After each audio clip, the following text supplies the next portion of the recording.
Hey guys, this is Raj. আপনারা দেখছেন CinePros, the right place for all the movie lovers. আজকে আমি review করবো র্যাথ অফ ম্যান, যেটাতে অভিনয় করেছেন জেসন স্টেথাম এবং স্কট ইস্টউড সহ আরো অনেকে। You can kind of guess what's gonna happen in the movie.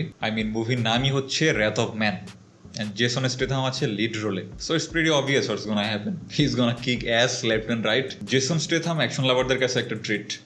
Every time he's in a movie, you know exactly what to expect. But it's not just that. It's also a Guy Ritchie movie. Guy Ritchie বেশ ভালো একজন director, তার filmography খুবই চমৎকার। এটা Guy Ritchie এবং Jason স্টেথামের চতুর্থ collaboration and they did not disappoint. ঠিক এই ঘটনার পরপরে জেসন স্টেথাম ওই ট্রাক কোম্পানিতে নিউ রিক্রুট হিসেবে জয়েন করে। বাট জেসন স্টেথাম তার এই সিকিউরিটি গার্ডের জবের জন্য totally over qualified. He is a really cold and mysterious character. তো প্রথম থেকেই আপনি বুঝতে পারবেন যে সে কোনো সাধারণ সিকিউরিটি গার্ড না, there is something going on. So you kind of wonder what is happening, but এইসব প্রশ্নের উত্তর পাওয়ার জন্য you'll have to wait. Wrath of man robbery এবং রিভেঞ্জ, এই দুটো চমৎকার জনরার একটা সংমিশ্রণ, যেটা অ্যাকশন লাভারদের জন্য খুবই এক্সাইটিং ব্যাপার। বাট স্টোরিটা খুবই cliche, same plot same story আপনি অসংখ্যবার দেখেছেন।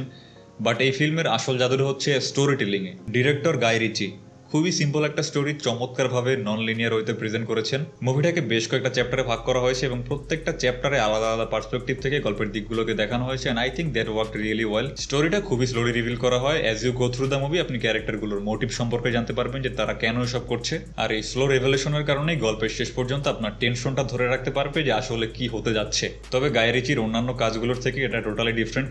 তার কাজগুলো সাধারণত একটু হিউমারাস, কোয়ার্কি টাইপ হয়, যেমন Sherlock Holmes, Snatch, the gentleman, man from UNCLE. প্রত্যেকটা মুভিতেই কিন্তু একটা লাইট হিউমারাস একটা ব্যাপার আছে। হ্যাঁ, স্ন্যাচ একটু ডার্ক ছিল, but there was still a lot of humours.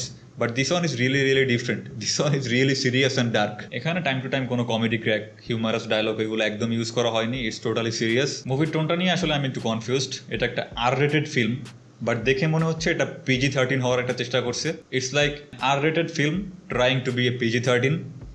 I don't know why. Action সিকোয়েন্সে ভায়োলেন্স খুব বেশি একটা দেখানো হয় না।